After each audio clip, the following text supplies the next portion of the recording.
Beras dan hak angket. Kira-kira apa nih persamaannya beras, hak angket? Persamaannya sama-sama lagi hangat-hangatnya dibahas pada pekan ini. Kalau beras tentunya urusan perut warga, urusan kita semua.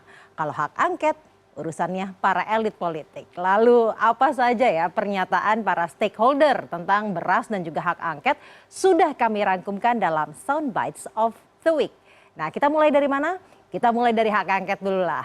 Hak angket ini muncul ke publik, salah satunya ini diinisiasi oleh calon presiden nomor urut 3, 03 Ganjar Pranowo. Kemudian menurut Ganjar hak angket ini dibutuhkan untuk menjawab kekisruhan dugaan kecurangan yang terjadi di pemilu. Tentunya semua aja sudah dengar ya, banyak kekisruhan yang terjadi mengenai dugaan kecurangan. Lalu inisiatif Ganjar ini ternyata senada dengan partainya yaitu PDIP.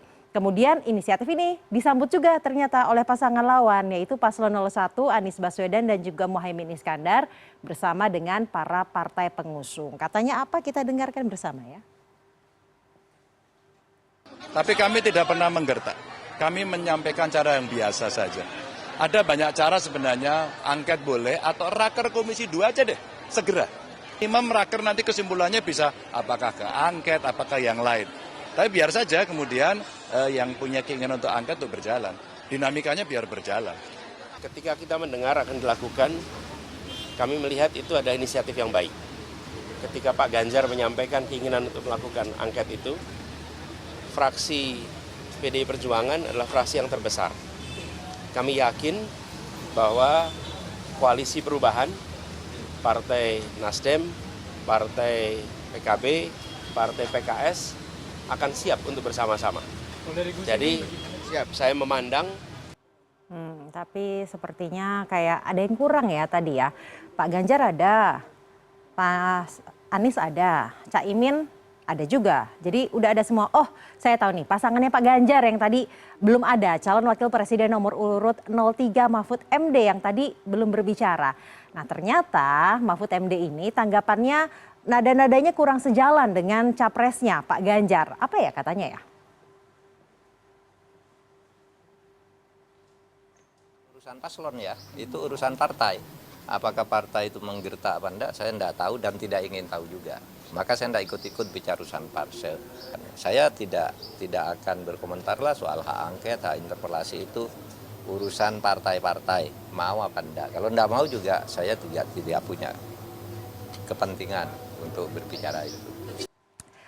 Setuju untuk tidak sependapat. Kerennya ya agree to disagree lah. Sebenarnya kan ini hal yang biasa ya. Dan kita harus menormalisasi agree to disagree ini.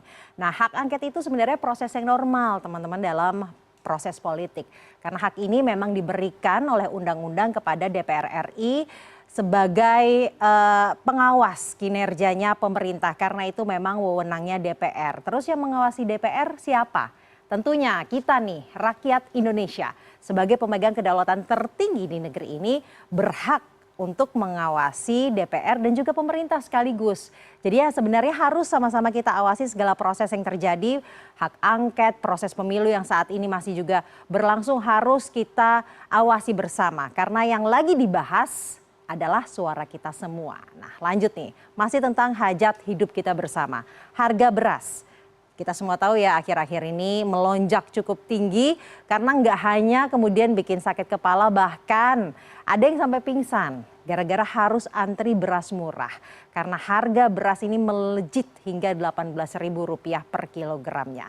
Infonya salah satu penyebabnya diduga karena berasnya langka. Tapi Wakil Menteri Perdagangan Jerry Sambuaga berkata lain. Bahwa memang tidak pernah ada beras langka. Ya, sampai saat ini stok beras cukup ya, alhamdulillah puji Tuhan sampai sekarang ini seperti yang disampaikan tadi bahwa beras cukup dan ketersediaannya itu aman. Nah, memang harga fluktuatif ya. Tentu kita akan memastikan langkah-langkah strategis ke depan bersama dengan tidak hanya dengan Kemendak, tapi kan dengan Bappenas ya, dengan Kementerian Pertanian ya, dengan Bulog, dengan seluruh stakeholder terkait ya, termasuk kita jemput bola. Setiap hari kita cek ke pasar, ke retail, tradisional, semuanya memastikan bahwa harganya itu wajar. Nah, sebelumnya Presiden Joko Widodo juga sempat menyatakan bahwa ini beras bukan langka, tapi tersendat aja distribusinya. Selain karena memang panennya mundur, ada banjir di beberapa daerah yang juga membuat distribusi beras ini terhambat. Nah, semoga masuk bulan Ramadan nanti yang tinggal beberapa hari lagi, beberapa minggu lagi ini harga pangan bisa dijaga kestabilannya. Info